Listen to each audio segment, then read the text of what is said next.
Welcome to Everyday Entrepreneurs Everywhere with your host, Chris Parker. And welcome back to Everyday Entrepreneurs Everywhere. This is Chris Parker, and I have a guest, Mervyn George, coming in from South Africa. And Mervyn and I are part of multiple global communities, OpenEXO and Purpose Alliance, which I'm sure we'll talk about. And Mervyn is an executive advisor in the area of innovation. And there's also some sustainability work in his portfolio.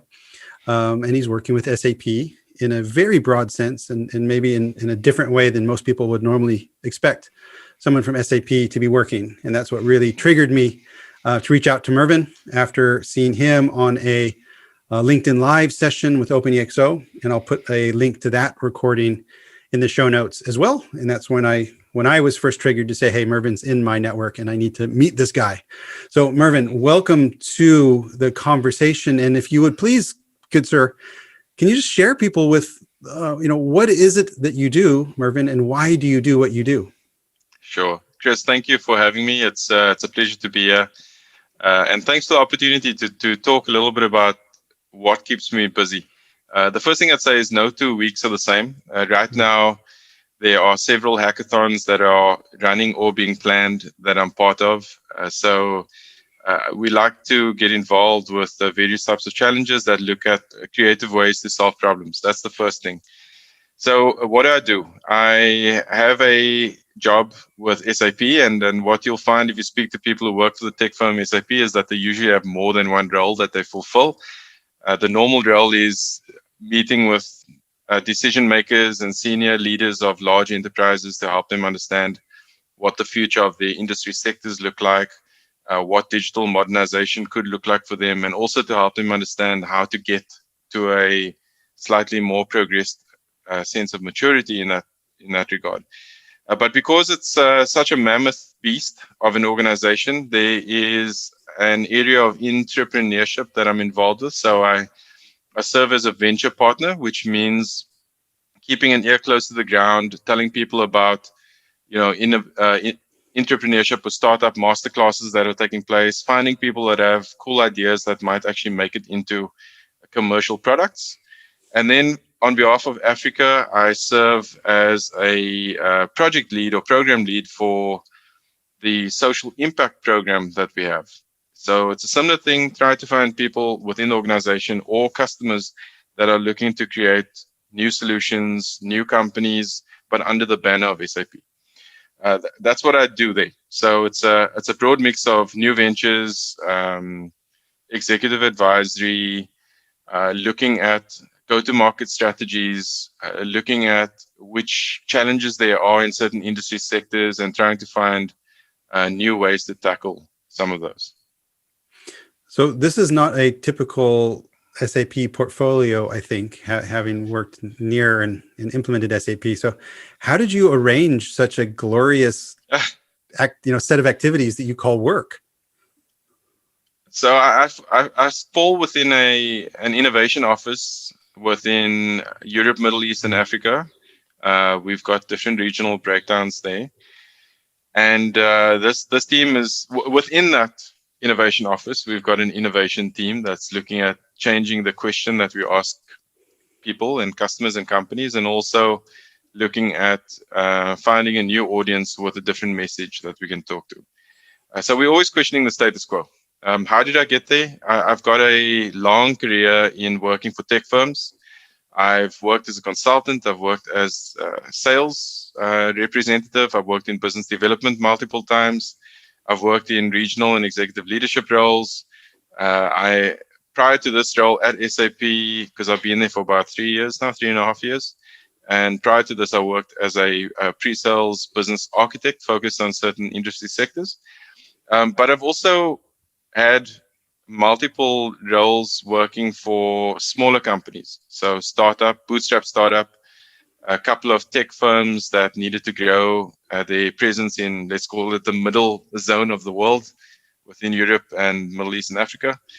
And I'm still involved with startups. So I guess the passion for dealing with new ventures comes from outside, and I've managed to find an avenue within the company that supports that in a very nice well packaged manner. Nice. And where does that passion for new venture comes from for you as a person? Like what? I think I like to think that I always had two sides to my business card. So there was the techie side, and then there was the creative side. So I do have a former, I'd like to call it a somewhat of a career, but I've got a history of being an artist. I used to paint abstract artwork and sell it. When I lived in Johannesburg, there were two galleries and one furniture store, and also online sales that I was into. And I think it's the creative side that always got me thinking, what next? What's the question? What am I trying to answer? And when my serious career, which is all the tech stuff, got me to travel loads, and I've spent many years working long-term projects in different parts of the world, I had to shift from painting to something else. And initially, it started off as poetry, and then it evolved into anecdotes around my history, my travels, and stages in life. And then it evolved to ebooks, and now I think it sort of manifests in interviews and discussions and conference talks and so on. So there's that aspect of me that's always looking at, what's the new story? What is this new challenge that can be proposed? Who are the people that have cool stories to tell? And that has sort of attracted me into the startup ecosystem, both internally and outside, to talk to founders, to talk to investors, to try and link them up where the need arises as well. I'm just enjoying listening to your portfolio and what, I've had quite a few people on for conversations from the OpenEXO and Purpose Alliance worlds. And it seems like all of us have a bit of shiny object syndrome, meaning there's so much going on and they're really portfolio thinkers. So I'm really, feeling more about who you are. So it's with ebooks and things, have you published? Like, is there things out there in the wild that people can find the musings of Mervyn George? Yeah, they can. They are obviously on LinkedIn. There are articles that I put out there. Actually, part of the day job right now is getting content out. So there are videos as well as articles that get sent through formal publications with the press and so on. But yeah, I've got a track record of a few ebooks. That some of them are more technical, looking at CRM and customer experience topics, because I had a specialization in that domain for quite a while. But the ones I really enjoy writing about are more centered around reflecting. And one of the ebooks that most people would be familiar with is called "When Can I Buy the Porsche?" And the idea with that is, as you go through life, these things that you sort of aspire to become more and more out of reach because your actual demands or needs change. And I've always been a Porsche fan, but I realized that, as kid number 1 and kid number 2 and kid number 3 and kid number 4 come, and each time you move houses and countries and cities, all of these other expenses just pop up. So I wrote that one a while ago. The ebooks that are out there on Amazon. So if you're a Kindle user or not, you can access those ebooks. And I'd say I've been trying to work on the next release, and that's right now that's manifesting in a keynote talk. And I'm trying to flesh that out into something with a bit more substance that could captivate a reader for a certain period of time. And what's the topic of that one that you're working on? If I can. So that one's focused on purpose, profit, and data. So looking at the decision that companies are often faced with between whether they need to be purpose-led or look at profitability. And my argument is that it's not about a choice. It's more about finding a balance and when to prioritize the one or the other, and how to leverage certain assets and resources that you have. And my focus there is around how data can help you to understand, where those investments should be, where those divestments should be, what the real purpose focus area should be based on the particular challenges that are impacting your community or the particular challenges that are impacting your industry sector, and how as an individual you sort of journey through life and become a bit more focused on the most important things that impact both flora and fauna, us and other creatures on the planet. So there's a bit of futurist aspects, there's a bit of reflection, there's a bit of the technical domains around data and data science and causation and so on. So yeah, looking forward to getting that a bit more, let's say, meat on the bones and getting it out there. Nice. Well, and you mentioned before we started that you've looked at the simplicity scan that I'm sharing with the world in the hopes that people can simplify their thinking and accelerate. And of course, the top left there is about purpose.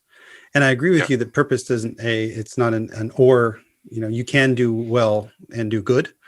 And if you have the data and the analytics and also the discipline, I think, to make those decisions. And I was really in a fascinating discussion with a client the other day who, of course, Corona is very difficult and they want to still invest in sustainability. And it was a really meaningful conversation around the table of, well, can we afford this? And then the other question is like, well, okay, can we afford not to? Because now our values are really being tested, meaning if all of this stuff that we said we're going to do, for the benefit of mankind or really based on our purpose, if we just throw all that away when the times are hard, then what's it really all about? And what does that say to our people? So, so who's the audience? Meaning when you're speaking and sharing,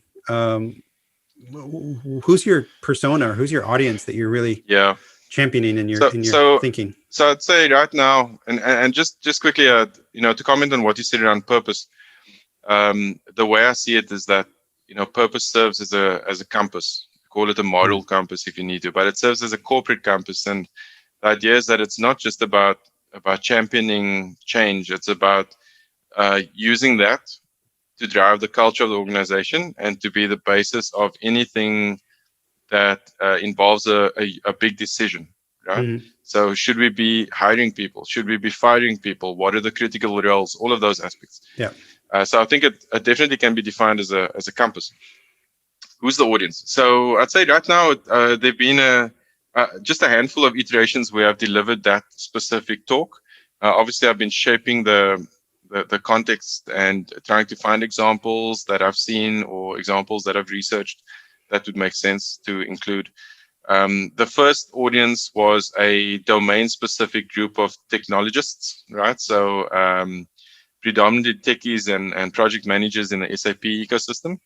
The second audience was a group of CIOs and IT governance professionals. The third audience that will get a glimpse of it is a group of chartered accountants and CFOs within a particular body or membership. And then I've been testing how certain concepts land with people on ad hoc occasions. So just throwing a nugget out there and seeing how that sits. So definitely, let's call it the C-suite of people. But at the same time, what I'm trying to do is understand what are the priorities when you talk about profit and profitability. What are the priorities for the finance leaders of the world? They're looking at things like keeping their business as a going concern. At the same time, they're looking at planning or looking forward, and what the strategy should look like. So this will probably be backed up very soon by some research into that space to look at what the priorities of those CFOs and business leaders looks like at the moment. Nice. If you earlier in the history of the podcast, which is still just this year, I interviewed. What I was doing is I was seeking case studies of companies that have really pivoted and succeeded early in the Corona period. And there's a company called Grenadilla Swim out of Cape Town. And they had, right when things really kicked off, they pivoted and they created Grenadilla Eats, which is a fresh produce delivery company, because they had all these assets in place and they realized that swimwear wasn't going to be a thing, at least at the time. Winter coming, literally winter was coming. And they created really a completely new business line within 3 weeks. And it was really purpose-driven and highly innovative. So take a look at that. And if you're interested in being introduced, I'd be delighted to. Great Sure. people. I'd love to. I love the story around successful pivots. There was one that I looked into in the UK called Mustard Foods. And they were delivering to restaurants at the time prior to the lockdown in the UK. They had something like 30 tons of food that they would be processing and getting out there, and then it just stopped. And they found a way to start supplying the NHS, National Health Service doctors on the front line, and actually ended up building a growing alternate market of demand in the public sector. And obviously now with the restrictions having changed, they've got the other business that has picked up as well. So quite a nice successful bounce back or rebound story there too. Yeah, it's incredible. Also, the Board of Innovation, because you've probably seen some of that float around from the OpenEXO chat groups. They have a Google Doc that has a lot of these Corona survival stories and pivot stories. Okay. So if I can find that, I can share that with you, put it on there. Sure. Sounds good. I'm curious, how do you bring the Purpose Alliance and OpenEXO, and OpenEXO, for those that if this is the first time you've heard it, is really exponential organizations. So organizations taking advantage of their massive transformative purpose and multiple what we call exponential attributes in order to perform 10 times or greater than their peers. So how do you bring OpenEXO and Purpose Alliance thinking into your work? Okay, so there are two different dimensions for that. So with the large enterprises that I engage with, although I'm a big advocate for the EXO framework, my view is that for large organizations, there's a lot of inertia when it comes to attempting innovation or alternate thinking. And you can't come with a big bang approach, right? So you'd have to focus on one of those 11 attributes first. If a company is lacking defined purpose or aligned purpose, then you want to focus on understanding what that is. Or it could be that they're looking at gamification, or they're looking at introducing dashboards and so on. And obviously, SAP is a tech firm. They've got lots of tools to support automation and those types of things. Where I find it helps in terms of diversity of discussion is outside of SAP, I offer coaching to startups that are looking to scale.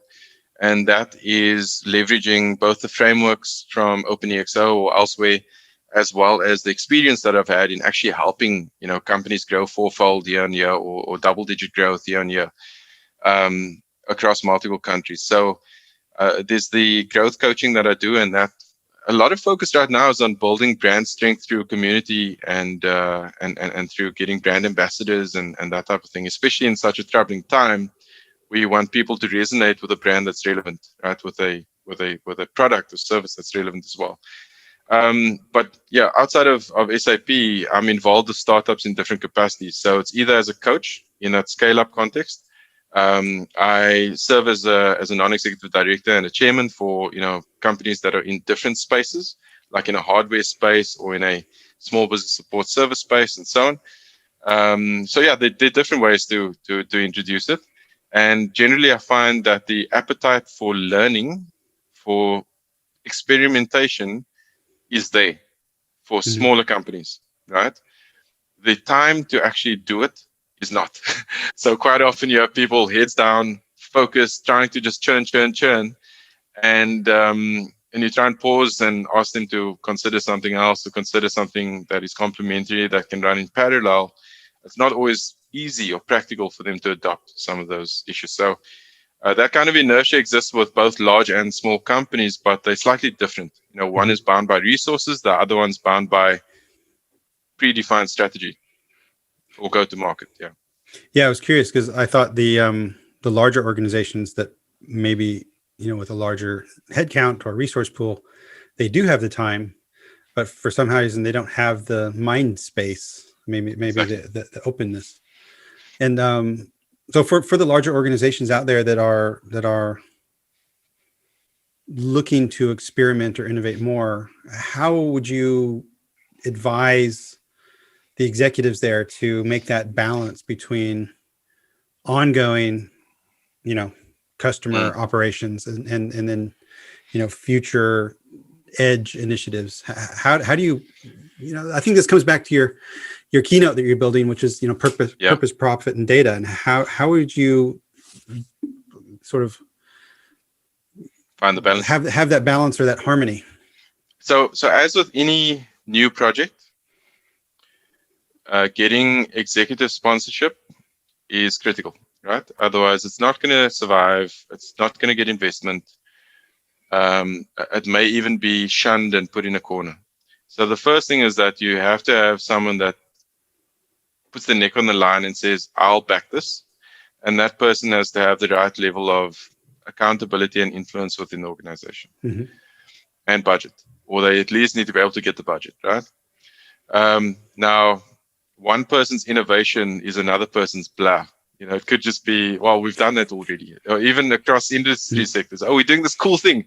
Yeah, we did that 5 years ago. So understanding the context is also important, because you may have somebody that comes into an organization and thinks they knew, and they think something is highly innovative, but actually it's not, or it's the other way around. So actually understanding the stakeholders and what their starting point is also important. Then it's always good to kind of figure out from an outside in perspective what the maturity curve could look like.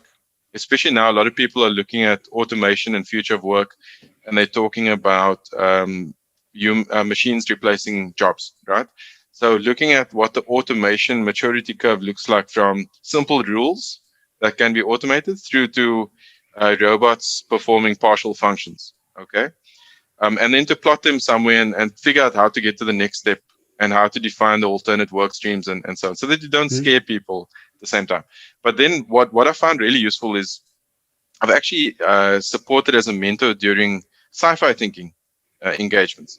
And the idea with sci-fi thinking engagements is that you get people to look at their industry. They're so stuck in a bubble, but you get them to sort of think ahead 20 years and say, what could this industry look like? What could this role look like? What could the service that we offer look like?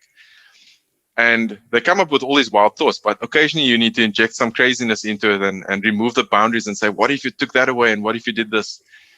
But what you still find is that when people get to that future vision and they start backcasting to say, well, from that point, if I went, what would I need to have within 19 years for that to work? Within 18 years, 15 years, 10 years, 5 years, you tend to find that what they thought about wasn't as ambitious. Okay. And that actually you can achieve it within 2 years.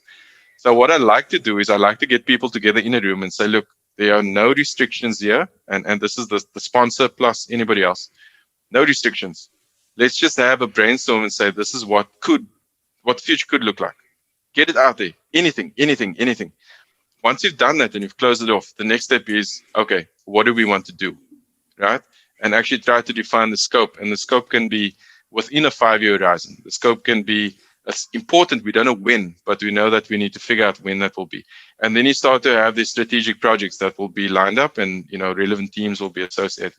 And you start to see where the synergies are to put them into categories as well. So it's the best option that I found that works to get people to get rid of the box that they're stuck in, and then to build a box or to build a lane that gets them to some future version. And actually, if you think about it, within a year, 2 years, if they've got that mindset, they may be much more progressed than they thought they would have. And you probably have to go through a similar exercise again. Mm-hmm. Yeah, I think it's probably not a one-time thing, and then they're good to go. I love the sci-fi thinking and the backcasting, and then creating making some decisions and then pave a path for them to at least start walking down. Exactly. And imagine through the starting to walk, the emotional confidence increases. So it's related to some of this path is with the Purpose Alliance group. They have the thing called the Purpose Launchpad, and you have been involved in global challenges. And I explained what the EXO was about. So maybe you can explain what global challenges are and talk about the upcoming global challenge, the future of education. And I'm curious what your expectations are from that. Yeah, sure. So the Purpose Alliance and the Purpose Launchpad were both founded by one of the contributors of the Exponential Transformation book, and also former CEO of OpenEXO. So there's a close alliance between the communities, but essentially what Purpose Alliance was intended to do was to create social impact momentum. And this was done through a number of challenges. And what the team quickly realized is that a lot of people are keen to contribute, whether they be mentors, teams, individuals just participating, judges, sponsors as well. So a number of challenges have come up, including future of work and one or two others. That the future of work in South Africa I was part of as well. That was really rewarding. And some of the teams have actually gone on to build ventures to try and help influence what the future of work could look like. The Future of Education event coming up shortly. I think it's it's in November. I think it's the 7th of November. But the first event focused on that is trying to challenge the current constructs of education. And I see it as being primary school education, high school education. I actually would take it beyond that and look at university education. I quite often have discussions around the future of higher education, and would aim to tackle the current constraints that we operate in. I feel like the education sector right now is largely focused on schools, curricula, and teaching. And there's a lot less focus than we need right now on the student and learning, right? And if you shift the dimension to learning, you're going to sending someone to school to learn, not to make progress through a curriculum, right? There's a vast difference. And what I'd love to see come out of that is a lot of focus around shifting mindset, a lot of focus around, private injection into public process, a lot of injection or consideration around free schools that allow people to start doing things that potentially at their own time, as we would have experienced through lockdowns, but also to give them skills that will equip them for the future, give younger people skills that we think would equip them for the future, but at the same time, allow the youth to help us to shape the future of education, because no doubt they are probably more clued up in terms of certain aspects on what's happening right now and what the current challenges are than we are. Yeah, it's going to be exciting. And for those that would like to join, typically it involves, like the week before, there's lots of free keynotes of amazing people talking about the topic. And then that sort of brings the community together. You'll be assigned to a team in this. And I think you could even come with a team, and they're bringing startups into it as well this time. You have mentors assigned to you, like myself. I've been a mentor a number of times on these challenges. And typically, I think it's like 3 hours on a Saturday that you come together, and you have a very structured process to ideate and come out with the concept and make a short video. And it's so amazing how a diverse group of people in a compressed amount of time can really make impactful magic. It's unbelievable. And as you shared, some of these ideas actually continue to become, actual ventures. So if someone would like to join, the deadline to apply is the 25th of October, and you can go to purposealliance.org and sign up as a mentor, or as a team, or as a participant. And I hope you do. I'm really looking forward to it. And I will do my best to make sure this podcast is published before the 25th of October. So that's the challenge for me. And you're also doing some. Thank you so much for sharing that. And Francisco and the team have really approached this in such a giving way, that the space is being created for people to interact and innovate. It's just so much fun, and it's so very meaningful. So if you're listening, go to purposealliance.org and sign up for the challenge, because it's a great education, and it's 3 hours out of your time, and you will be impacted as a person. So Mervyn, you're also doing things around education closer to home. Maybe take a few. And I'm just okay. We've spoken for maybe 30 minutes, and there's like 50 topics of things you've been involved in. It's absolutely incredible. So what are you doing with education closer to home? That was a nice story as well. Yeah. Okay. So apart from trying to help shape the vision of future of higher education, which is quite a challenge in its own right, what I'm trying to do, South Africa is one of the countries that has high unemployment rates, right? At the same time, I feel like what we're doing in the higher education space and in the high school space is that we are still trying to get people to focus on passing exams, right? Mm. And we're nudging everybody into the post-school study mindset. I'm not saying there's an issue with that. I think there's a place for multi-year degrees and the type of analytical thinking that it offers, and also the diligence that you get with having to go through that. But what we're lacking is a real readiness for the corporate world, a real readiness for building startups and for implementing change. So one of the things I'm busy crafting right now is a Future of Work Academy.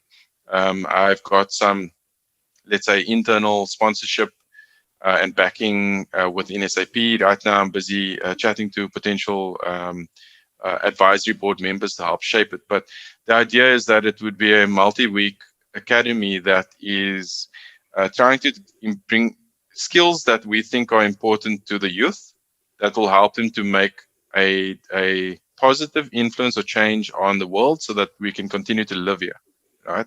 So that means that we're covering things like appreciation of sustainability, what that means, what are the SDGs trying to attempt to achieve, why are we trying to tackle climate change and other aspects around, the circular economy and why that's important. So the one is around sustainability. Then there's a piece around exponential thinking, right? There's a piece around the methodologies that people use to tackle real world challenges. Maybe it's design thinking meets EXO framework. Then there are other aspects around specific technologies, the technologies. So for example, take this computer vision solution, right? Not solution, but take computer vision. And here's the problem that we have with gender-based violence. Try to make it work, right? Mm-hmm.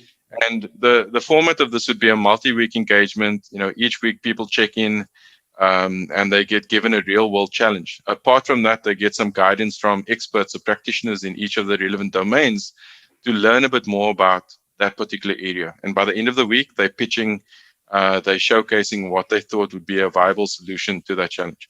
So what I'd like people to do is to walk away having an appreciation of these different concepts and these different mindsets that people have spent so many countless hours to craft and to research and to bring to life, and to allow them to get a glimpse into this world so that the next time when they walk away, the next time they look at a particular issue, they'll, number one, identify that there's actually an issue. Number two, they'll start to try to understand what's causing the issue. And number three, to start to look at how to solve the issue. And I think that generally will build not just mindset, but a general broader culture of transformation in whatever you define that to be, right?